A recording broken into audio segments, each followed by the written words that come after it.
Good evening. This is Dorothy Odell with host of Unstoppable Overcomers.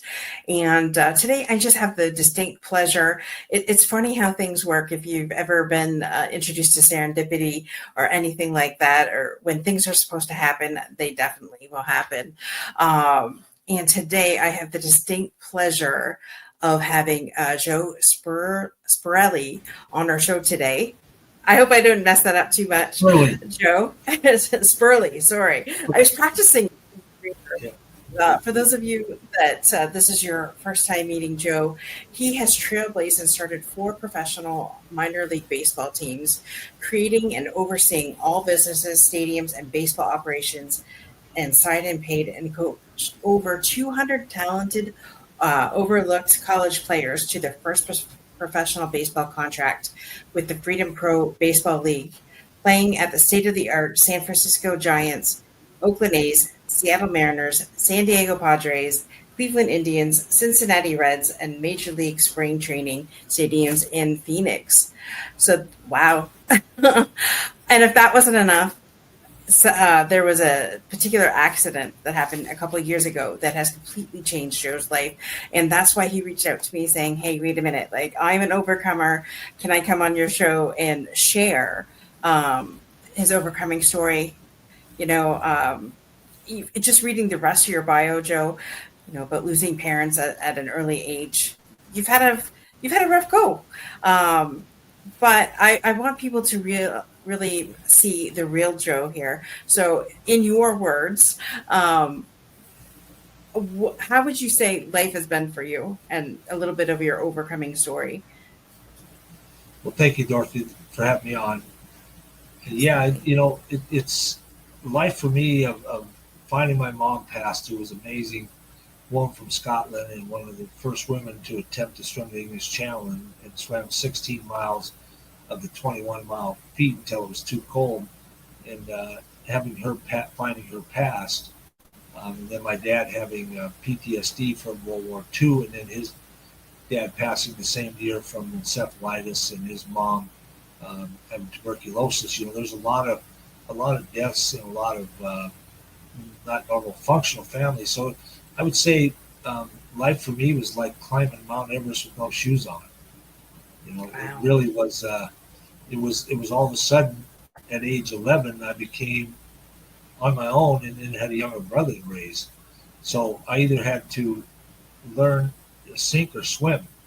So I was fortunate to be naturally talented in sports, which kept me going each day, shooting baskets, going to the park, playing baseball and then basketball. And I was, and then I just kept rising and want to be, determined to keep enjoying life and sports, and kept me off, from having thinking about, the part of not having my mom and my dad, so it was a part that made me grow up quickly.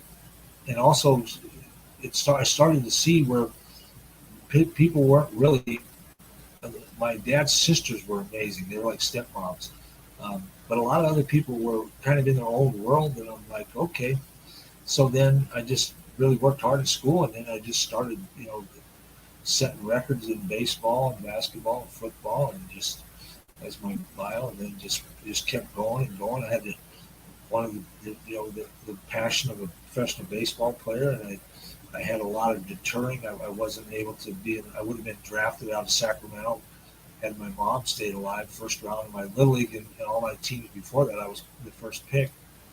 So you find that it becomes a big obstacle, but as your podcast is Overcomer, I just kept overcoming obstacles.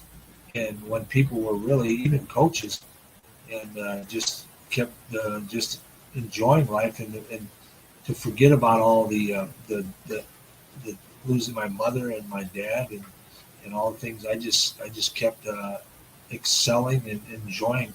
It was like my safe haven was on the baseball field and the basketball and football as a quarterback, so it kept me going and drove me to, then led me to seeing when I was professionally playing that there was not really good coaching, Dorothy.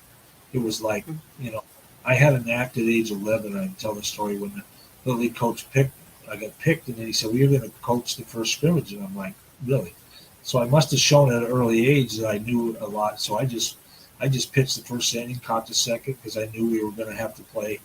Everybody, I knew at an early age was way advanced that I was going to have to, end up to win it. We had to have a lot of pitchers. So I went all the way to the semifinals, and that's when I found my mom passed. And the next day, I was also taking us to the Little League World Series. I scored only 2 runs. And so it was like a serendipity to where all this, but nobody really, other than Gil Patterson, a guy I met in instructional camp who was an number one pick for the Yankees, and then a 6th grade gym teacher, nobody really took me under their wing and showed me. So once I saw this, then I just like, okay, well, now I'm going to start doing personal instruction to mentor a lot of boys. And then I had over 300 go to college. And then I said, okay, 52 of them were drafted. Now I'm seeing that a lot really they're trying to stop me from excelling and helping these boys win state championships. So I said, well, we'll just start the Freedom League, which was a huge undertaking. It took me 2 years, Dorothy, to get Scottsdale Stadium lease. At the end of when I got the lease, I said I could have rented the Taj Mahal or built the stadium sooner, And then we blasted it. But amazingly, Dorothy, when we announced that league, there was a prior league that I was looking at joining the team because I knew with this league and professional independently owned baseball, I could do my thing and not be held back by Major League Baseball. It was a very good concept that I saw in the St. Paul Saints. In Fargo, I was offered to play up there with the new stadium. And then coming to Phoenix at Scottsdale Stadium there, I was pitching and was coaching with the guy that had won the Cy Young in 91, Bob Welch. So I started to see all this vision. And then all of a sudden, I'm like, okay, well, I see they're doing things that I want to bring the game back for love of the game. The fans get to get in for, less than a movie. And then let's, not have all these things where players aren't developing, and it's more about the business.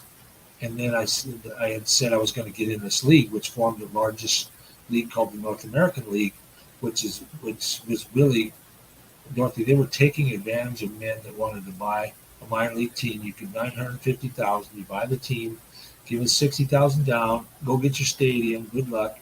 And if you don't get it done, we'll repo the team and we'll go to the next guy. So when that happened, I started seeing some things. So then I said, well, I'm just going to do the Freedom Pro Baseball League. I said, there's enough minor league, beautiful stadiums here in Phoenix that are vacant once all the major league teams leave.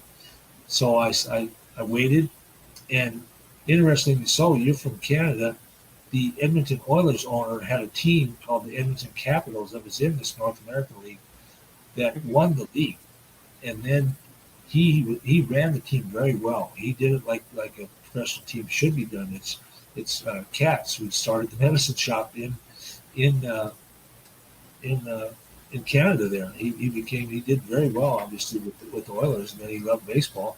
So ends up that they sent out the guys that were doing this kind of just more taking advantage of people and not doing baseball for the love of the game. They were just doing it for the $950,000, $1 million franchise fee. Mm-hmm. So he went and set out a schedule with Scottsdale, my team, and I never signed an agreement. He sent out a schedule to all the teams because he wanted me to be the 8th team to hold up the league. So they could, otherwise, they had built this league all based on a Stanford MBA master's thesis that Dave Cavell and another guy had done. So it ends up that once I got the lease on January 12th, City of Scottsdale, we did a huge press release. Says Freedom Pro Baseball League announces they're going to do a brand new league in Phoenix. Well, once Katz, the owner of the Edmonton Oilers, the team, he saw that, he pulled out. He's like, well, these guys aren't doing. That's bad business. They're lying to me, telling me that this Joe Sperle is going to get a team in Scottsdale. So then, amazingly enough, which we want to portray in the movie, the whole league folded, Dorothy, before I even played a game. I shut down a corrupt league that was taking millions from people, and players weren't getting paid, coaches weren't getting paid, stadiums weren't getting paid, city-owned stadiums the city was locking them out of them because the guys weren't paying for the lease. It was a huge corruption by these people. and then I just started to roll with it. Two teams that had bought, two men had bought teams, Dorothy, from Yuma and Chico. They called me and said, we don't have a league to play in. And I said, well, I know all about that corrupt league. I want to start clean. I don't want you to come in the league because I know I've watched this go on for years, and this is bad baseball. It's bad business. It's not good for the fans. It's not good for the cities. It's not good for the players. So, sorry, we're not going to let you in. So it was huge. Fox called it, they did a big edition. We had a lot of news coverage. We called it the baseball version of American Idol because I was giving contracts, to players that we had some players, Dorothy, that went around. Their mom said, one of them said they spent $10,000 going to these tryouts to make a professional team. And then they came, and I picked very good talent because I know how to judge. And then I individually developed them. And then all of a sudden, the Arizona Diamondbacks and Phoenix was like, well, this guy knows what he's doing. We want to buy the. We see some talented players that we don't have to invest. And that was part of the vision, Dorothy, was to not have the major league teams invest in the guys. I develop them because that's my huge ability, which is I put in my book. The big thing in professional sports that a lot of people don't understand, there's a shortage of men that know how to identify, develop, and lead talented athletes. It's very hard to do. Playing is a lot easier. When I played, I was just me controlling it. I could do, hit, pitch, do things to help win and take over games. But when you have to coach and have personalities, that's why every year there's trying to get new players, new coaches for hockey, baseball, basketball, football. And that's the thing. I have ability to do that and have proven results. So all of a sudden they're contacting me and they're like, well, we want the pitcher. We just saw him. He came through for us, so he buys contract.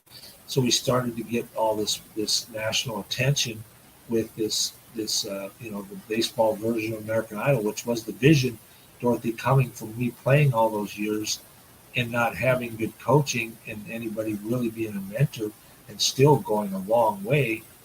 But you come to a point where you can only go so far. So now that I do the league, now I sat there, Dorothy, and signed 200 contracts. And guys were lined out all the way out at Scottsdale Stadium. And one story I like to tell, it's in the book, these guys were elated. Imagine if it's your son, Dorothy. They've been wanting to play professional baseball, and they're very talented, but nobody gave them an opportunity. And now all of a sudden I tell them I'm going to sign them, and they get to play at the best professional baseball stadiums in the world. Mm-hmm. So that one guy came in, and he looked like he was 16. I had 4 teams. I own them all 4. I had an investor. That's another story that was really amazing on how that ended up being a relative of mine. And then it ended up that the guy came in and I had a team, and he's like, I'm like, here's your contract. Look it over. It's 4 pages. If you have any questions, here's your W-4. We're going to start next, the schedule's out. And I remember he was elated. He's like, Joe, he said, I don't need to read it. He said, I don't care. He said, I'll play for a Snickers bar. And I went, now that's the kind of guys I'm looking for that just want to play professional baseball and don't care. Doesn't have to read the contract like now that everybody wants to make millions. And it's just the salaries have just become astronomical that it shouldn't be that way. Guys shouldn't be making the money they're making. I mean, everybody has talent, but it's part of what's happening in the world. So it ends up that I said, well, we'll just make it a king size one then, and he laughed and he just signed it, didn't read it. And he never, Dorothy, he never touched the floor. He was like so elated. And it was neat to do that because I had watched many times. I had a lot of fun, but there was nobody really that did that, stand behind somebody and give them an opportunity. Because that's all these players needed was opportunities that I saw they had the good talent, but I could make them better so that a major league team like the Arizona Diamondbacks or the Toronto Blue Jays, which we did, I did have a player go to the Toronto Blue Jays. I do like Detroit. In Detroit? I like Detroit Tigers. They're my team for baseball. I had a catcher that I developed went to play with the Detroit Tigers. It's funny. My grandmother, she just passed away in February, and so she was the biggest Detroit Tiger fan that you've ever wanted to see. Like she would have it back in the day when it was just radio. Like she was listening Oh, to it back yeah. then. The one thing she wanted to do was go to spring training, but she never. I asked her before she got really sick. I'm like, would you go? Like, I'll pay for us to go, find a way somehow. And she goes, well, no, I don't, she hadn't been able to really walk and things like that. So, but yeah, she was That's their interesting biggest that you fan. see that. Yeah, because you were right. That's where these stadiums where I had the Arizona Centennials, which was a 100-year celebration of Arizona in 2012, which this hat I have on was the inaugural year of the league. That those stadiums, people come from all over, because they have 15 teams spring training in Phoenix, and then 15 in Florida. And the Tigers, I played when I was playing in the minors. I played in Detroit Tigers. We played them, and there's nothing more. Your grandma would have loved it because the weather's great. The stadiums are small. There's more access to the players. It's just amazing time that many people say I love going to the spring training. The major league stadiums are a little too big. It's a lot more expensive. But you mentioned that your grandma would have. You loved it. If you ever get a chance, you have to go to the Detroit Tigers, and I can get you tickets to go because I have enough connections. Where in baseball we have a deal where I just with the owners and GM, I would just say, can you leave 4 tickets in Dorothy's name? You go to the will call and you show your ID. Oh, wow. Just wait till I Mhm. tell my husband that. Yeah. Oh yeah. If you're a Tigers fan, you need to go to spring training. I, I It's love always it. Well, thank you. That's awesome.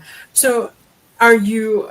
So you've developed all these people. You've coached hundreds and hundreds of men through the league.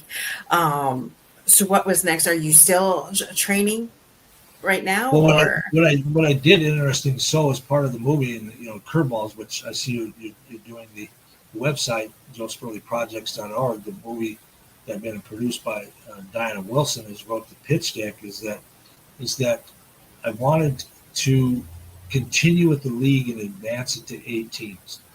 So Tucson, Arizona was a big spring training area besides Phoenix of the Arizona Diamondbacks, the Chicago White Sox, the Cleveland Indians.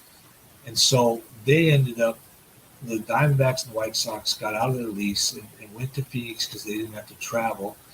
And Maricopa Pima Indians, off gambling money, built this beautiful complex. So all of a sudden, I followed all this that I wanted to move a team to Tucson, the Phoenix Prospectors that I was playing at the Oakland A's spring training stadium. I wanted to move them to Tucson because Tucson loves baseball and it could be more exclusive there.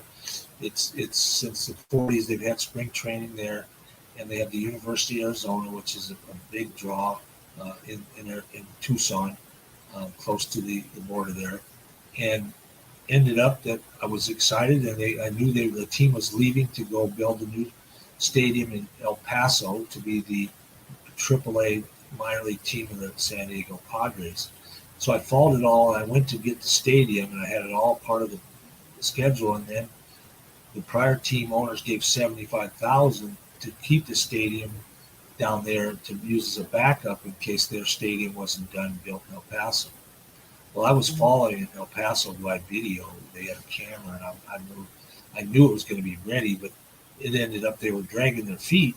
And then I'm like, well, we need to get this done so I can we had players ready to go. Tucson staff was all excited. They thought there wasn't going to be Tucson minor league baseball anymore. And it ended up that they just kept saying, we'll get you the lease. And then I started to see there was some corruption going on by the Pima County Administrator, Chuck Huckleberry, had raised the real estate taxes and was just running the city down, and he really didn't like baseball. So I had to go in with the TV camera because they sent me a lease worth 3 times the value just so I went away so they could keep the $75,000 on me. And I'm like, what the world? You guys, I put millions in this my whole life, and now the city's excited to keep professional minor league baseball here after they lost the Diamondbacks and the White Sox and the Indians. And so my public relations guy called down and to the sports guy, and he said, come down. So we went in, Dorothy, with a TV camera, sports camera, to talk to this Chuck Huckleberry, who was the Pima County administrator that was like running the city down, and he wouldn't talk to me. So the woman said, you have to make an appointment. So I ended up, we get in the elevator. They said Sharon Bronson was the stadium supervisor for that huge complex that was beautiful, that was built for the Arizona Diamondbacks and the Chicago White Sox. So it was interesting. You talk to serendipity. So the woman says that Sharon's on the 11th floor, or Bud, the sports announcer, knew that she was. So we get in the elevator because Chuck Huckleberry was, he was pretty much afraid to talk to me. And so we get in the elevator and we're going to the 11th floor. It stops right away. And Sharon Bronson gets in. Yeah. I'm like, wow, it's like a movie. I'm like, how is this possible? I'm like, and well, imagine this. She gets in the elevator, Dorothy, and we got this huge sports camera, and we got the big Tucson Sports, and everybody knows Bud. And I'm standing there, and she's like, well, what's going on? Because he's got the camera light on as she walks in the elevator. And she's like, right away, she got like, what's happening here? She's like, I want no part of this. So then the sports announcer says, Sharon, this is Joe Sperle here. He started the Freedom Pro Baseball League, and he wants to move the prospectors to Tucson since the team has left, and now we're going to still have a professional team. The first words that came out of her mouth, Dorothy, I'll never forget. She said, I didn't want to do that Diamondbacks deal anyway. And I went, whoa, we got some deep wounds here. They left her with $30 million worth of debt, but the problem was the county attorney made a mistake and put an out clause in that whole $1 million that they built that whole complex, that if there was less than 3 teams in Tucson, they could get out of that lease and go to Phoenix, because a lot of the players didn't want to travel 100 miles. We could just go 20 miles and play in Phoenix. So I'm like, right away, I'm like, there was some huge depredation, and that she hated baseball. And I'm like, whoa, that stadium was built on taxpayer dollars, Sharon, I said, and I'm going to use that the way it should be used rather than sitting vacant right now that you guys have. Nobody's going to lease it. And then she says, she got nervous, and she said, that's not my district. And I went, really? I said, okay. And then Bud says, well, whose district is it? So he said, Richard Elias. So she said, go up and talk to Richard Elias, because there was 5 supervisors that handle. It was corruption, basically what it was, but by the Democrats. Sharon Bronson, 2 of her colleagues voted for Chuck Huckleberry to be in, so they could do the control and everything. And so I go up to talk to Richard Elias. We got the camera on, sit down with him. He played basically dumb and didn't know anything about it. And he said the stadium coordinator and the deputy chief sent me the lease, Dorothy, and then 3 times the value agreed, and then left for vacation. So I couldn't talk to him. Oh. Yeah, Oh. nice guys. Yeah. So Wow. Richard played dumb, and then he said he'd get it over to them. So we built up a huge, big news story. Everybody was rallying, and then we started to find out that Chuck Huckleberry was doing a lot of corrupt stuff, and we were really getting a lot of getting the public educated. A lot of people are excited to keep baseball there, and then we find out that basically they said send a proposal. I said to him, I already sent a proposal last year. I said, we just got to get this done for the value that I paid in Phoenix, and there's going to be baseball, Chevrolets and apple pie in Tucson, just like it's been for 40 years. So they didn't want, the bottom line is they didn't want to give the $75,000 back to the team, because if they didn't use the stadium, then they got that back. So they spent that money. I went and got the financial statements. I did a lot of stuff. And then Chuck Huckleberry ends up getting hit on a bicycle on a bike route named after him. Oh my. Yeah. So Mark's is going to be in the movie, that all this corruption, and then he wanted to come back, and then the the press got word of it and said, we can't have it. He's been raising real estate taxes to pay himself $329,000 and just doing nothing. And then Joe's trying to keep the economy going in Tucson, and he's trying to hold him back from raising, a million in economic vitality in Tucson and using this stadium that we built with taxpayer dollars. And then all of a sudden I've been following it for the lawsuit. It just came out, Dorothy, about 6 months ago. He's indicted for faking his retirement, and they let him come back, and he ended up still getting his $320,000 salary. So it's like why in the world can we just get this done? But it's part of the movie is this curveball. So now I got a curveball thrown at me. So I'm like, well, we're going to go to North Carolina, where my son and two granddaughters are, and just build a stadium, because that's what you have to do. If you own a stadium, then you don't have to deal with this. And then I started semi-retiring and doing individual lessons, instruction, and then I saw where the one boy in particular he was paying $65 a half hour to get instruction. They weren't let me on the team, and Dad was really good and a good guy, and he did well and loved the Cubs and baseball. And then I did this triad Braves team. It was kind of, I don't know if you've ever heard of the Bad News Bears, to where they took a bunch of guys that nobody wanted, and I win a tournament. And then I'm coming home, from a tournament, and I'm tired, and all of a sudden the deer pulls out, and I swerve to miss it on a curve 10 minutes from my house, and all of a sudden the car goes airborne, and I wake up and I'm like, what the world happened here? And my back was tight, and it since then I should have died in that car that night. I hollered for over a half hour because I knew if I fell asleep and passed out, I might not wake up. My whole life was flashing in front of me, and thinking I want to golf with my granddaughters. I want Holly. We want to go to Scotland. We want to go to Germany. I mean, I'm laying there, and I couldn't move. I didn't know. I thought the car was on the top, but it was on the side. What happened was the seatbelt detached. I found out later, Holly did some research, that there's a rivet that kind of makes the seatbelts for Honda, and on impact, the rivet will let go. So when the car went to the side, I was knocked out. There had been some divine intervention why I didn't feel my head hit the dash, because she showed me pictures and I had a big gash in my head. So what must have happened, once I went airborne and then I went out, my head was snapped on the dash and broke my neck, and then laid me over the seat. Yeah. So I'm laying there for an hour thinking, I'm not dying of this. I got too many things to do, and I'm hollering and just praying and thinking that I'm not dying in this car. And my back was majorly tight, upper back, but it wasn't a lot of pain for having a neck fracture. I didn't know at the time. So finally, a woman, just like was my angel, said, "We see you." And then I went out, Dorothy.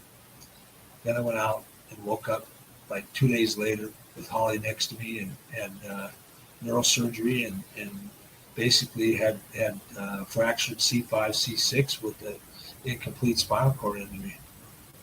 Wow.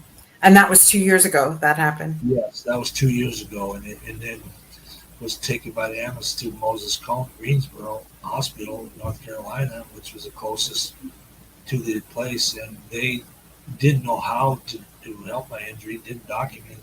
The doctors were negligent and basically just put my leg, core, and arm strength, because I was in really good shape. I had thrown 300 balls that day to the 13, 14-year-old boys to get them ready for the game. So all of a sudden, my legs and core and arm and back, everything was going fast. But then I was passing out from the wrong medication, heart medication. The doctor didn't know what she was doing, and it was just a 2-month journey that Holly started to see of they really after COVID, the medical industry just doesn't care, and you can let nurses go because they weren't friendly. They were just working these 3 12-hour shifts, and we just would have to let them go and say we need another one. A lot of people need to be aware of that you can do that, because these nurses now get paid so much, and many of them don't care, Dorothy.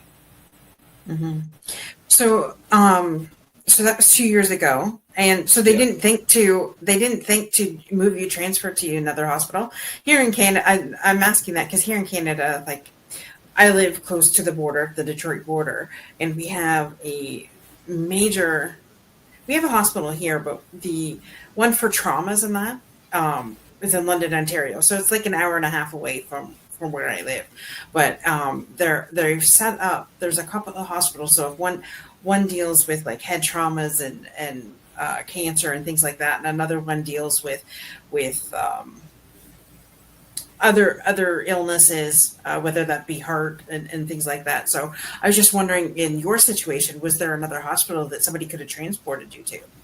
So what happened was is that um, they didn't educate us. They talked a little bit about a Shepherd Center in Atlanta, the one primary, the one that when Dr. LaVorn, when she was working so much and had migraines, these doctors take on a lot of patients, and it's a lot about insurance and a lot of income. So she was taking time off, and then he mentioned that maybe the Shepherd Center is one of the better ones for my neck fracture and spinal cord injury, but didn't educate us on anything, and then just said, the physical therapist didn't record anything. I didn't know that they should have a plan, because I asked them at the end, towards the end, when they had my discharge date of August 11th, I said, two of the physical therapists, I said to him, Tom, have you had a plan with Dr. LaVorn on to to make sure that I'm getting better and getting stronger so I can walk again? And then he's like, no, Joe. I'm like, really? I'm like, so who's your supervisor? He said, Ben. I said, so do you meet with Ben once a week and talk about your patients? No, we just meet with him on performance evaluations. I'm like, you gotta be kidding. What? Once a year? So these people are freelancing, it's illegal. You have to document. When I went to Rake Med, the fourth place in Raleigh, they have laptoppers and they put down every note of every day that I did therapy with them. They had no recording. Dr. LaVorn, Dr. Schwartz were not monitoring it at all. All they wanted was come in, do their daily checks, see if I needed a change in prescriptions, and then have me come to their office later on. It's all a money making thing.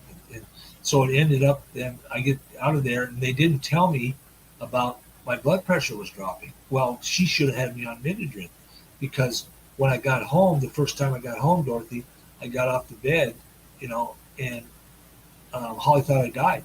I tanked. I was like I was dreaming, and I was like, "What the world happened?" I woke up. She's slapping me. We got a blood pressure cuff, because that's one of the things they told Dr. Bourne, and I'm at 64. My high top, and I'm like, you die from that. So we quick get my feet up. We were trained by one therapist when you do that. So all of a sudden, Dr. Schwartz is filling in for LaVorn, and he's like, well, you got to get on Midodrine. I'm like, well, why wasn't I on Midodrine in the hospital? Why? No wonder I was passing out. That's made for this when you have low blood pressure in a spinal cord injury. You get low blood pressure. So that helped them, because I was having issues with getting off. We had to get a hospital bed. They didn't say anything. They did, like you were saying, Dorothy, they didn't do anything to educate. Holly has a PhD in sports psychology. I'm very well educated, man, also. If they would have told us what to do and had the right medication, and she had me on Flomax also, which Flomax, I had to do my own study, Dorothy, that lowers your blood pressure. Well, so why am I taking Flomax and not taking Midodrine? So then I get her onto my chart. She says, well, I would stop taking Flomax. And I said, I would. Well, how about you? She said that. I said, what if I? And she said, yeah, stop taking it. So I had to diagnose stuff myself from the internet that Flomax, one of the negative things in Flomax is that it drops your blood pressure. Well, no wonder I was passing out, instead of having Midodrine. So then they didn't educate me also, because I'm driven doing my own therapy at home if you've seen the commercials with the bike floor peddler where you sit in a chair. So I'm trying to get my legs back strength, because I had feeling in my legs, which I knew if I have feeling in my legs, I'm going to walk. So I'm pedaling this bike, and then I'm in this we had to get an older hospital bed so they could elevate, up, because they say not to have it lay flat with this injury. That causes some of the problem with your blood pressure. You have to be up, 15%, Right. Which I did in the hospital. So then all of a sudden, Holly sees this red like pancake size on my butt. And she's like, what the heck is this? And they never educated. So I called this Dr. Schwartz, and I'm like, who I gave my book to him because his son was playing high school baseball. And I said, Doc, what's going on here? And so he says, we got him on the phone, and he says, what does Holly have in her toolbox? Like what? Because she's having to take care of me like a full-time nurse, and they never educated her. They didn't do anything. They just said, good luck, go home. And I'm like, wow, I've never been in the hospital. I was 100% healthy. I never took any pills. And all of a sudden they just throw you to the curb and say, thanks for insurance and good luck. So all of a sudden he's like, well, get some saline, get this and that. And next thing you know, within 2 weeks, there's a pressure sore that looked like the size of a baseball in my sacral joint from the no blood flow. That this is common when you lay on your back. And everybody after this knew about this, that you got to move, and that's why I had a airflow bed where it takes the pressure off. But this thing, you can die from that, Dorothy. That's what Christopher Reeve, Superman, died from. If it goes to stage 4, it goes into your bone, you die. So mine was stage 3, and luckily wow. I had it was bad. I mean, these things, Holly, it went quick, and I'm like, she showed me a picture of it, and I went, whoa! I mean, it was the size of a baby in my sacrum, in my posterior, in my area. I mean, it was just ugly black because there's no blood flow, and that can kill you. So I'm like, luckily, Gil Patterson his son-in-law is the Duke medical examiner in Raleigh. He's the third in charge, so he sent a picture to him. He said, Joe, you got to get in the emergency room, and don't let him tell you not to. You got to stay in there, and you got to be admitted. So go to Kernersville, which is where it's not going to be so busy, and we get in and they CAT scan it, and they're like, yeah, it's not bad enough. We're going to discharge it. The computer's down. The insurance isn't coming up. I'm like, listen, I just got off the phone with Dr. Richard Shannon. He's the chief medical examiner for the largest hospital, Duke, in Raleigh, North Carolina. He said, don't get off that bed. He said, if they even try to get the police there. So she said, this caseworker said, well, you shouldn't be talking. I said, wait a minute. Well, this is my life. Don't be telling me that I shouldn't be talking to a man that has more experience in his little finger than you have. And finally, she said, well, then Holly and my son were there. And I'm like, if we go back home, then we're all. I'm sure Joe will come back. I just want to, although we do our best on the show to bring genuine, authentic guests, we cannot take responsibility for their views, hostile comments, and make our guests that may affect others unnamed or otherwise. Anything said by others on our program is their experiences only. I just wanted to put that out there since Joe is sharing his experiences. He's back. Welcome back, Joe. Oh, I know there must internet issues. Hold on. There we go. We're back. There we go. There we go. To kind of continue on that, it's been quite the journey of this incompetence, negligence, malpractice that pretty much could have killed me, Dorothy. And that's so. Then I told Holly and my son just take the wheelchair and go, because she kept saying, whose wheelchair? Because the caseworker was like, she made the physician's assistant say that you're not it's not a stage 4, so we're not going to admit you, so just go home and we don't care about you. And I'm like, no. And then I'm looking in this room, Dorothy, and I'm like, I could stay in this emergency room. There's a TV, there's a door, it's set up to where I could. So she said, well, we got to wait till the computer comes up. And then I looked at the physician's assistant. I said, don't let her put this on your license. I said, I need to be admitted. That that's a bad pressure sore. So she's young and the face is red, and I'm just like waiting. Finally, they leave, and they're waiting for the computer system to come up. And then I told Holly and Josh, just take the chair. What are they going to do? So they took the wheelchair and went home. And then I'm laying there, and I'm on a Friday night, and I'm waiting. And I'm like, well, she didn't come back in. And I'm like, I'll just stay here. But I'm thinking, I hope some meth addict don't come in the door, because they're like, people were coming in all night Holly called me and said that there was like 50 people waiting to get in. It was just a busy night. So I'm in there all night, Dorothy, thinking, I don't have any protection. I can't get up. Somebody comes in the door, it doesn't lock. I mean, there's all kinds of commotion going on with emergency room, people coming in and out, babies crying. And all of a sudden, the guy comes in about 4 a.m, Dorothy, and says, "We're going to admit you." And I went, "Yes." So then I go in and go to a place that they don't do that. And then I go to Winston-Salem and find out this place doesn't know what they're doing, and they have a $40 million judgment against them, Holly found, for overcharging Medicare, Dorothy. Oh my gosh. It just never ends. I thought we've had some similar experiences, especially when my dad was sick with cancer. I have found in the last 10 years that you have to really advocate for yourself. I grew up with an amazing doctor, Dr. Anderson from Comber area. So if anybody ever had him, he was one of those doctors that became a doctor so that he could help people. And he retired about 5-ish years ago. And I mean, I haven't been able to find a doctor like him since. And it's back, I remember, because this guy used to do house calls back when we were kids. He would go into, my dad had to have pain management treatment. He had degenerative discs that were not great, plus his cancer on top of that. So to get his pain from the degenerative disc, we had to go once a month it was like an IV. And so the doctor would drive into the hospital to do that. But yet now I'm finding, like, when he got cancer, things went undiagnosed for 3 years, never, I truly believe that they didn't see the second tumor. They saw the one in the lung, didn't see one in the liver. And that's ultimately what killed him.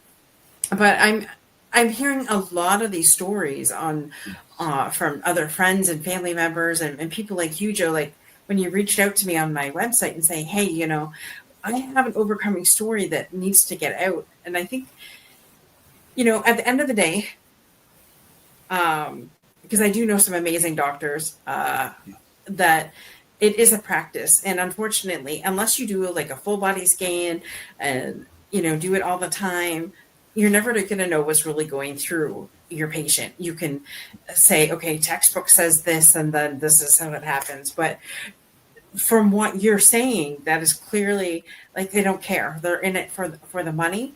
Right. And I know that some doctors are like that and some aren't. But it's unfortunate that the patient is the one that is paying for it, right? Like you're there, you can't move, you're bedridden, you're in an accident that, hey, you shouldn't have walked away from.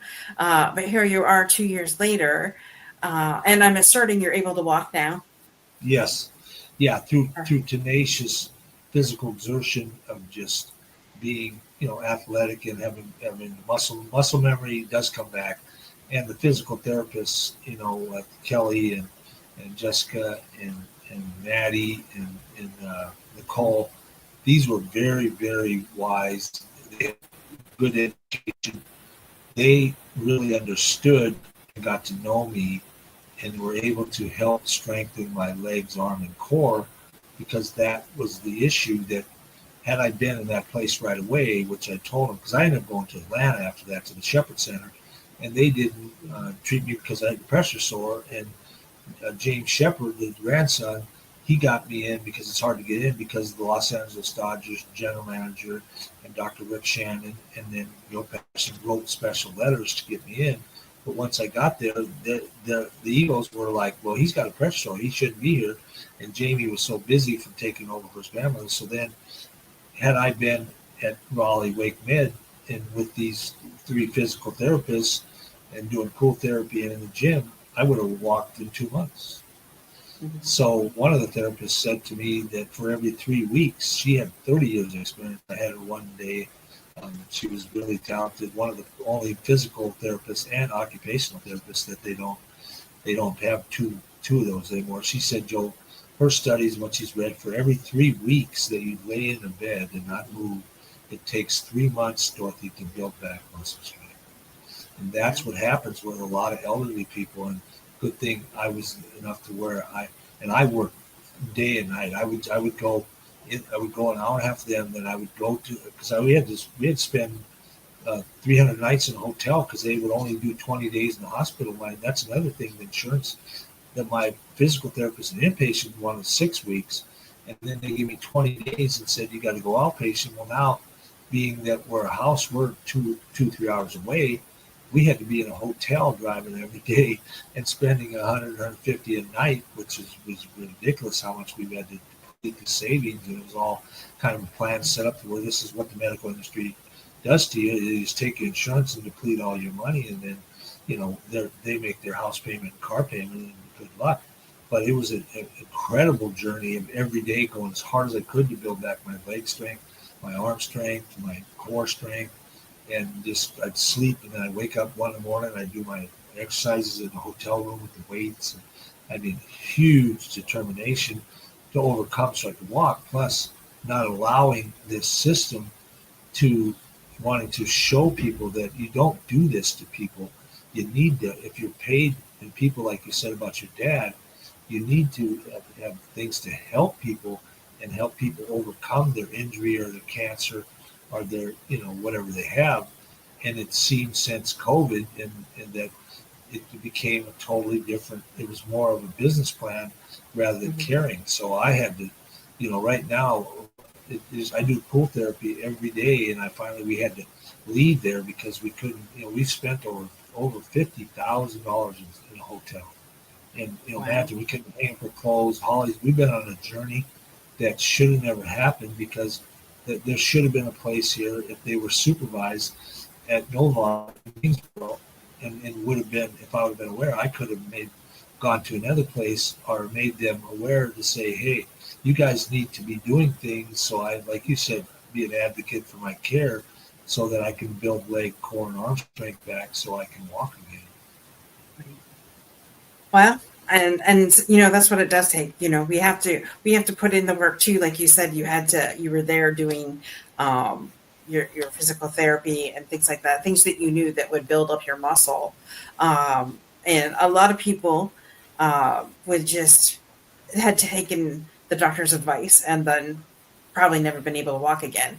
And so if you are one of those people that, just takes 100% what the doctor says and goes with that, you also have to use your own intuition or gut feeling and say, your body and you know what your body needs.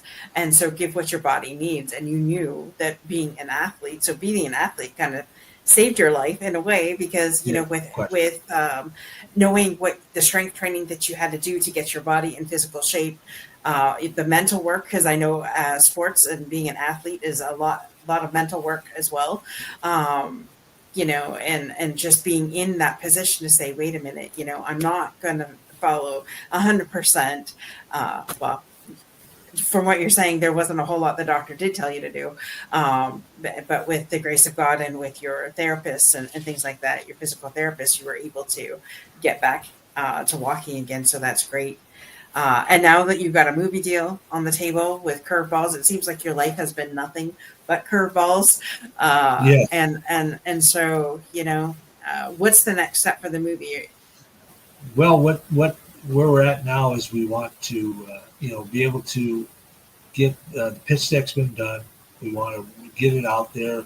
The message I want in the movie is with my life, playing sports and finding my mom passed, who was one of the trailblazers of women swimmers in swimming the English Channel, is to get the message out that watching a refreshing, inspirational story so that we can all start to pull together and help each other.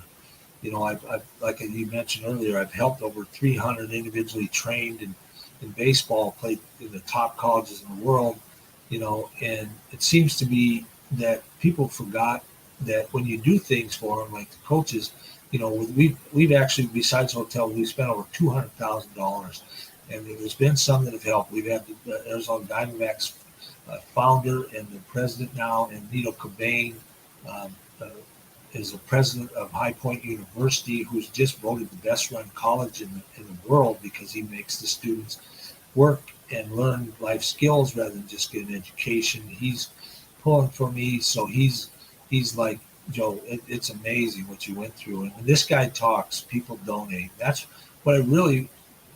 We've had, for instance, there's a story that I want to get out in the movie, and one is there was a Joey Bialik was a boy at 9 years old that his dad wanted me to do lessons. We had done some work together on a mortgage company, and so I started training him. And his dad was living through it, Dorothy. I mean, he was just driving me crazy. So I ended up getting him to the Little League, and then I did a freshman team. He asked me high school at this very affluent area, and to get him ready for high school tryouts, he doesn't lose a game in freshman year. He makes the varsity, wins the state championship. Because of me, all the players I had on that freshman team, which Arizona is very hard to win the state high school baseball. And then I get him to Arizona State, which was his dream. And then all of a sudden, his mom wrote one of the testimonies that he read about that there's I'm second to none in the stuff that I've done for her son. And then he goes on to New York to be a law degree, and then he goes over to Huntington Beach and he's a real estate lawyer. And then his mom found out because we're Holly's wanting to get some donations because it's like just like $20. We just had a deal that I talked about where a guy that just 17-year-old that stabbed a guy at a track meet, and they got $500,000, Dorothy, with donations for a 17-year-old that stabbed another fellow football player in the heart. And here we are, I've helped 500 go to college and play professional, and people are not even giving $20. So I told his mom, Holly sent her a deal. She finally said, well, Gary had, her husband had a heart attack, but she gave 100. And I said, well, tell Joy, to call me. I mean, he was my first student, and he won the state baseball championship, and his dream was to play at Arizona State University, where you and your sister's brother played football, and our sister's husband, and he hasn't called me. There's numerous that. And Walker Ramsey in the book, he ended up getting cut at the Chaparral because I trained all these guys to go there, and they won back-to-back state tournaments, and then they had so much talent that they had to cut some of the guys I worked individually with. And then he was going to quit school, and his mom was a homeopathic physician. Actually did some hormones for Suzanne Summer, the actress, mm-hmm. And then ends up that I finally walk in the subway. She said, "Will you walk in the subway and talk to him?" I said, "Sure." So I walk in there, Dorothy. He's like, "No way, I don't want to talk about baseball. I hate baseball. I only want to talk to you folks." So I'm like, whoa, we talk about some deep emotional wounds. So then I came back next time because I knew he had special talent.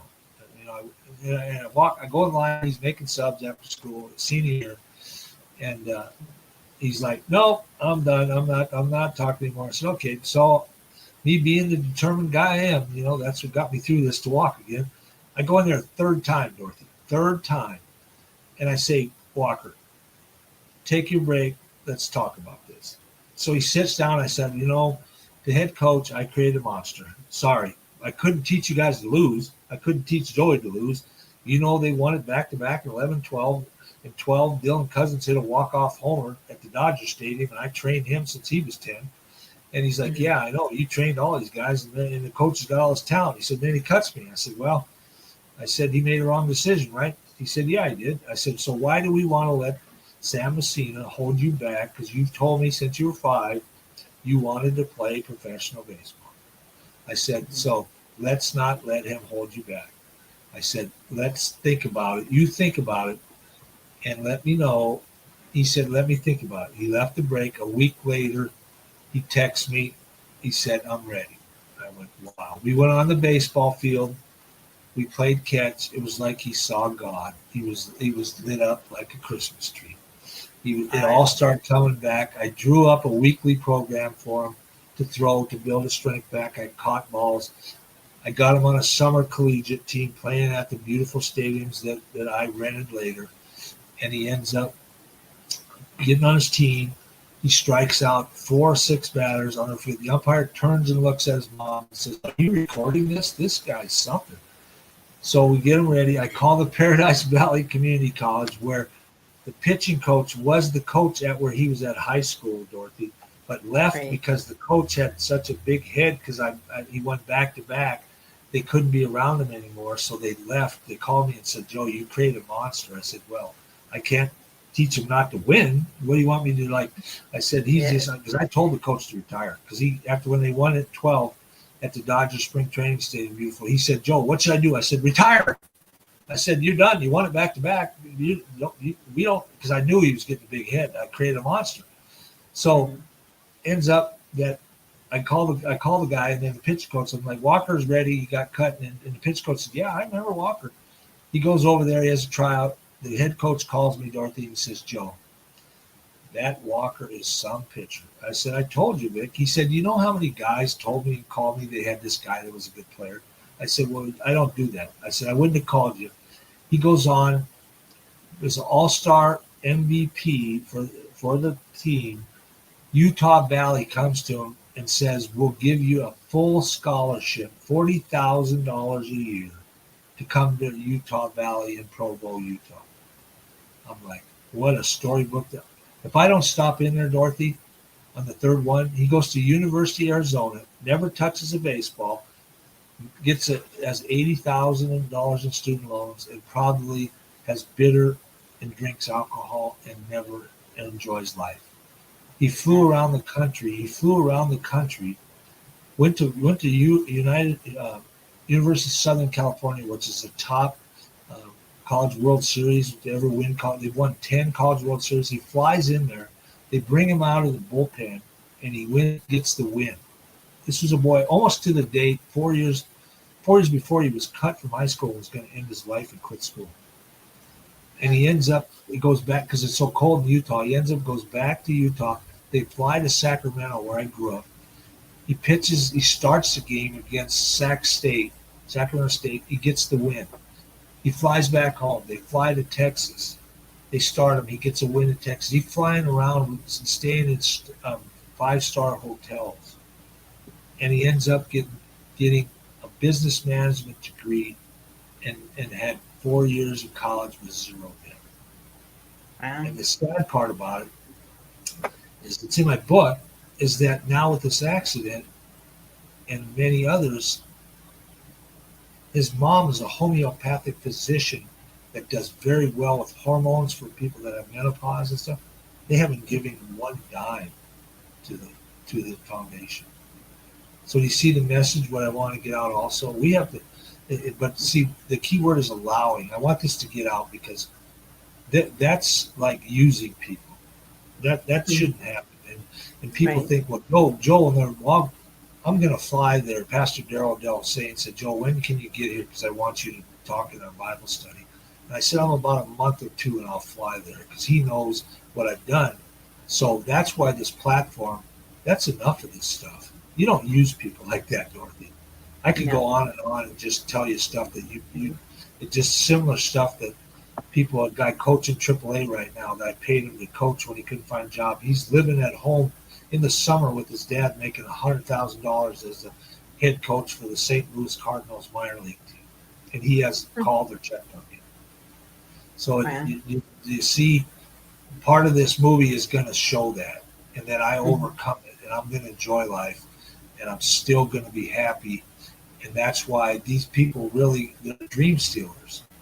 Well, you got to be happy when somebody helps you, like your dad. If somebody would help you save your life, or somebody helped you, Dorothy, say you became a superstar in sports, and then you find out they had a car accident, but a deer jumped out, and then they're having to spend $200,000 to overcome all this malpractice and not caring.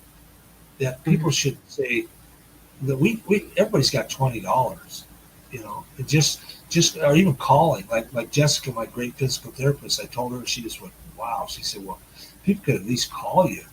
Nobody calls us. Nobody calls me. All the people I know, nobody calls me. But yet Holly sent it out on Facebook and to their emails, and people it's like everybody's become hardened. And that's part of the movie that I want, is people got to open their hearts and be happy and give back. And there's more fulfillment, contentment of what I did in helping these players and watching them excel And people, just by taking somebody to lunch and just calling them saying, how are you doing today? Everybody's in this fast-paced world that's really what I call it. Everybody thinks there's a gold mine at the end of this fast-paced world, and really, Dorothy, it's a landmine. It blows up. Mhm. And my cousin that helped me with the league, who now has passed because of his alcoholism, I tried to help him. He said to me he was more happy when he had less money, but I didn't know that he got fun. He got, oh, did I go down? I was just going to put your book up here because I know this Yeah, is we yeah, want to put the people to def- your book, The Athlete's yes, Guide to Success, which can be found on Amazon. And I just wanted to share. Joe had sent some pictures in, so I just wanted to share those pictures. Um, and I didn't. Sorry, I didn't think that that picture of the book would go over that yeah. quickly. So, wow, you definitely have quite the story there, Joe, of Thank you. overcoming. And that movie, Curveballs. You couldn't have made. They couldn't have made it like a better name for your movie, for sure. And you're right. People have hardened their hearts a lot, and I think I don't know. For me, I really take a good hard look, especially since COVID, where people were forced to stay secluded, and so it's really just I don't know. Some people, I don't know if they're using that as an excuse or what, but you're right. When somebody majorly goes through something in life, there are people that they surround themselves with, you think would get in touch with them. But, a lot of people don't know what to say. So they don't say nothing. And so being on the other side of that, like when I watched my dad be sick and things like that, there was only a select few that would, call us and things like that. Nobody knew what to say. And so, Yeah. I go think you're ahead. exactly right. I think one of the things that has happened to the world, and it was all when you study this, which I did when I did the league, I started to see this corruption in these stadiums in the city and the county. I started to follow more of this financial um, selfishness that a lot of people were just trying to get everybody to work hard, and the cost of things went up. And then if you had children, you wanted to be in band or sports, that's expensive. So the whole thing, what I say was a trap, was to just stay so busy that you weren't seeing on the sides as we talked earlier, and you're just kind of going wide open, and you just don't care about. Like I had to tell one mom whose husband was a plastic surgeon, she canceled instruction on me, before the injury because she got tickets to go watch the Phoenix Suns, and I said, Andrea, I love Tom. He's a plastic surgeon, and you and your boys, and every time I seem to work with them, they do well. And I said, but the world just doesn't revolve around Tom, you, and your two boys. And you know what she said, Andrea? I mean, Dorothy, she said, I never thought about that. And I thought, wow, but that's the learned behavior of the world right now. It's busy, busy, busy. I want my house payment. I want a bigger house. I want new cars. I want my sons and girls to be scholars, smart in school. I want them to be stars. But realistically, I don't care about anybody else. If somebody gets sick, well, oh well. And really, I'm too busy to call my sister, call my brother, call my nephews when they have games. I don't have time to go watch them play.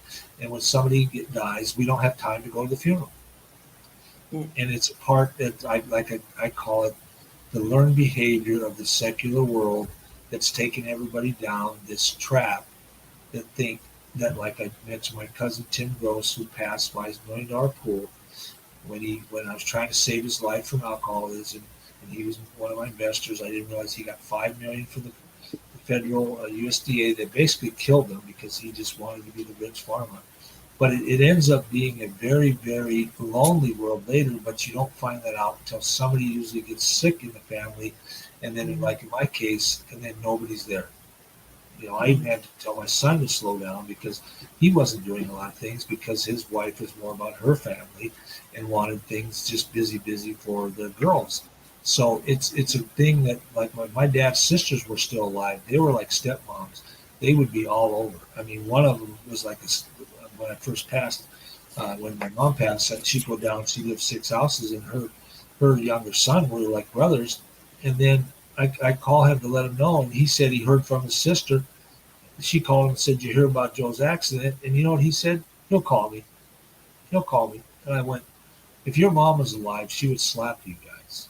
She would be like, "You actually, you know, it's just stuff that the generation before us had it a lot more simpler. They didn't need to expensive. A lot of moms stayed at home. They didn't need big houses. They didn't need 2, 3 cars. The kids didn't need cars. They worked, and that was a lot more simpler life. And everybody was more happy, and there was more family. Sit down for dinner, enjoying life, and then spending time like my dad's sisters, brothers playing cards, eating German food or Scottish food, and now that's all gone out the window where people don't even sit down as a family and have dinner because they're off to school functions, off to sports, off to whatever. Everybody's in what's called a me, created also by social media. It's all about me and my kids and grandkids, and everybody else doesn't matter. Right. Well, you're right, Joe. I mean, a lot of people. I miss Sunday dinners, and I have said that to my family. I'm like, can we go back to having Sunday dinners, even at least one a month would be great. And I get we all live busy lives, and but I love the message that you're sending. We need to slow down, and I guess when people either get into an accident or they've had a major life event happen, they start to see things differently. And I totally get you. I'm there right now. Like I said, we just buried my grandmother last week, I think it was. And so I've really taken the time to just slow down. And because at Mach speed, I've been at Mach speed for 48 years. And so it's... you can relate to this stuff. You've been going I can relate. For 48 years. Yeah, well, because I'm 48 years old, I'll be 49 this year, and I have not slowed down. Like I was a caregiver growing up, and then that led into definitely being a caregiver after my dad. Like my dad had his first stroke at 30. My mom went undiagnosed with heart problems for 20 years. My mom had a double open heart surgery. Then my dad got cancer. I mean, it's been one thing after another. Yeah, so you've been through a lot. Yeah. You can relate to this medical industry, yeah. Yeah. I was power of attorney for my grandmother for 5 years. And this year, it just it stopped. And so having to take that time now it's just well, wait a minute, I matter. Now it's time for me. So I get the part that, I grew up that, you took care of everybody else, right? But now I'm taking care of me, so I get it. And slowing down. People need to slow down, smell the roses, right? And so I love your message of that, Joe. But just really being intentional with your time. Reach out to those people that have been there for you, especially, and for people that are just really going through a hard time. Be kind. That's the message that we've been over on LinkedIn for the last couple of years. Just be kind. You would never know what someone's going through, right? And so if you're getting intuitive hits to say, hey, about somebody, reach out to them. So really, what you hit on there is very important. That I used to, I spent a lot of time with, some guys that were mentors when I was younger in Scottsdale, where I did the league, and Pastor Darrell Dole really instilled a lot of good values and a lot of family. They really had a lot of donors. I say open your heart and just give to people and make a difference rather than just watching the banks take your money and lend it out. And then you think you're going to retire, and then a year later, I've seen people die. And these mentors would say to me, Dorothy, it's and one of them in particular is Bob Kane, was really helping a lot of, everybody has tribulations. You can't go through this life without having something happen, whether it be a death, a divorce, a child gets sick, or things. So a lot of men would get together. And one thing he said to me is that of of all the people he knew, he was in real estate, and he was on the board of this large mega church. He said, I only really have one person really that would call me, or I could call if I was really needed him. I thought, that's really, and that was probably 20 years ago, maybe 15. I thought, Bob, you're like the elder of this mega church. You do this men's group that you've helped many men that, whatever tribulation came along in their life, and now you're telling me that this, and now of all the players I played with, we won 6 father-son world championships, which is amazing concepts where the dad has to pitch 4 innings a game, and you have to have 4 dads in the field, and it was the most fun I ever had playing with my son. All the years I played, and then he played and then excelled, and then we got to play. One year I pitched the first 4, and then I caught the last 5 when he pitched. It was an amazing thing. But we traveled all over the world in Phoenix, and then when I was looking to stay with the place that Mike Caldwell, who pitched with the Milwaukee Brewers and San Francisco Giants, him and his son played. We had great times. I knew he was retired, and to help maybe with spending 150 nights in a hotel, just stay there a week. And he didn't get back to me. And then I saw him at a women's classic. We're working on getting a women's pro league together, which is another project I forgot to mention that I have the experience to get it done. And they're trying to bring back the league of their own that Penny Marshall did back in the 40s. And he sees me because he's coaching one of the teams. We're at the Durham Bowl Stadium. And rather than like, wow, good to see you, he says to me, boy, Joe, you're a lot better than I thought. I went, Mike. I should have said, Mike, you put a lot more weight than I thought. This is the stuff that my teammates, I played all over the world. You saw my bio. I won national championships. I won MVP in Puerto Rico. All these men that I played with, and they've heard about it. Holly sent it out to on the phone or an email, and they can't right now like call and say, Joe, how you doing? It's something that I think in men are more nature of that, the kind of the hardened heart, and they're not wired to be compassionate. Where I always joke, Dorothy, if there were to be just men in the world, they'd all kill each other. We need women to offset it with the compassion, like you being a caregiver, right? We need that. We need that female compassion and love and reaching out and say, one of the things in this journey, in 20 months, I was down at Panera Bread at the Wake Med Raleigh, and I heard one looked like a nurse talking to another smell nurse, and I heard him say, how can I help you? In this whole journey, I don't know that we've heard that other than reaching out, Holly, with the donation things, and and Pastor Darrell talking to him and connecting some people together. But never years ago, when people got sick, like you come from the type of family, they'd be like, well, how can we help you? Can we bring over a pie?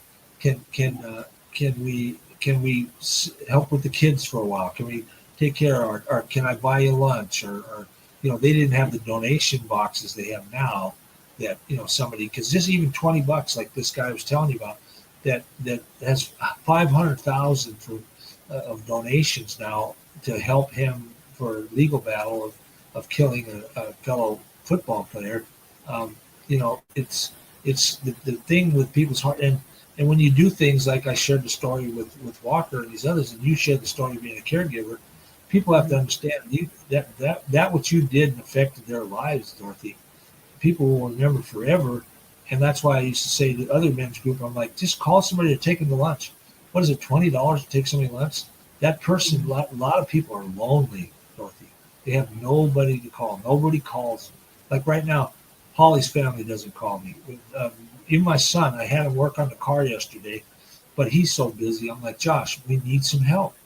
I helped you. That car that you drag raced that you won on TV, I bought that car. And it's just, he's finally, you got to get, it's like you have to have subliminal messages. That's why the movie and the books can do that, to where it starts to like get rid of the mind pollution that's come from the world of being selfish, and cleanse it with good refreshing that makes your heart zing. And because we need to be around each other. The world wasn't created in the Bible. It's created to be together and help each other.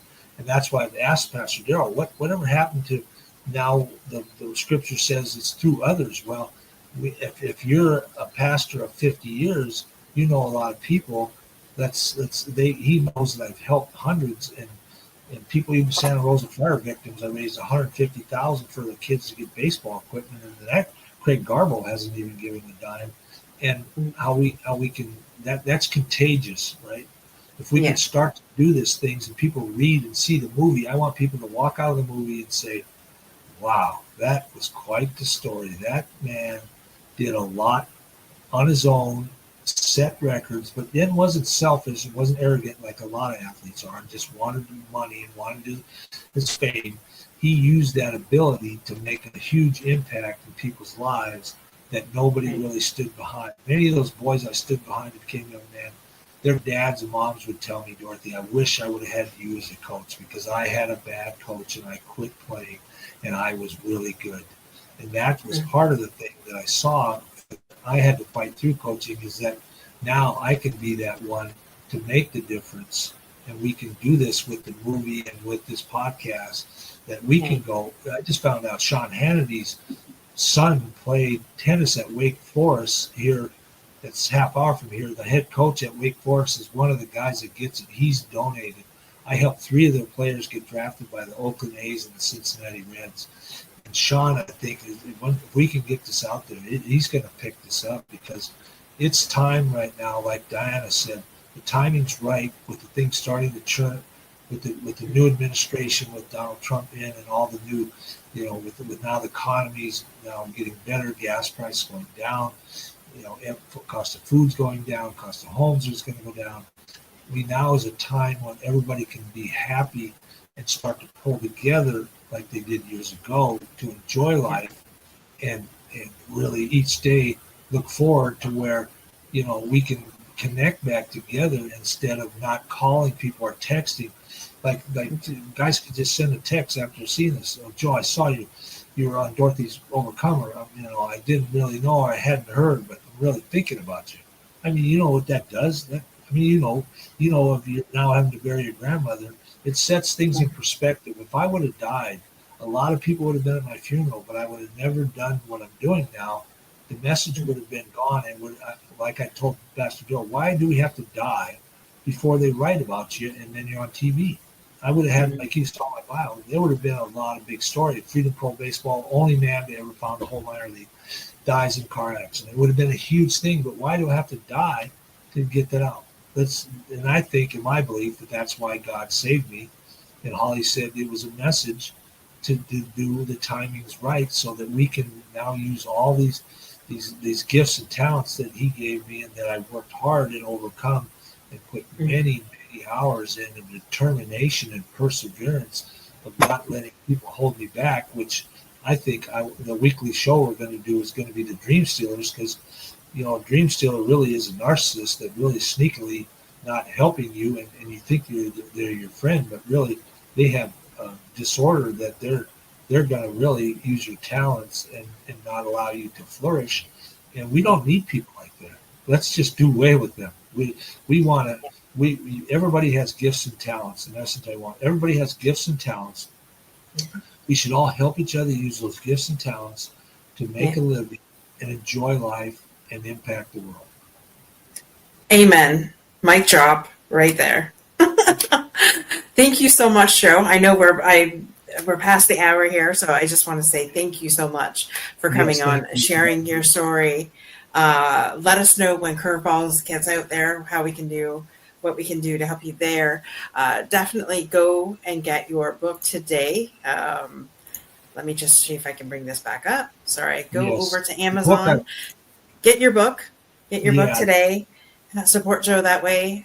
Get that out. Go to his website, sperleprojects.org. Go check that out. And again, thank you so much, Joe. Yes, thank you. Just to add one more thing. We'll also have the donation link so that we can, if you can help, Holly's just been, and she should get a humanitarian award.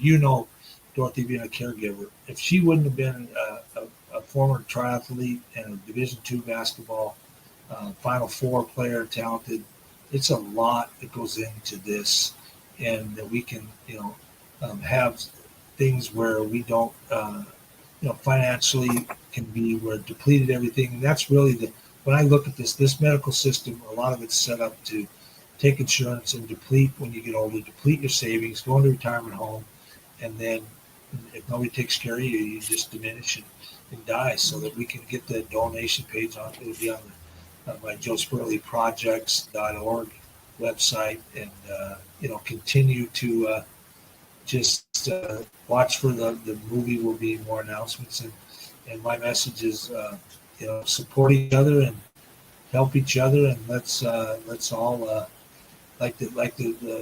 America's pastime is baseball, Chevrolet, and apple pie. There we go. With that, guys, be kind, be unstoppable in all that you do, and remember to go check out our YouTube channel, Unstoppable Overcomers. Subscribe, share with your friends. We definitely give messages of hope, whether that be in life, business, or service.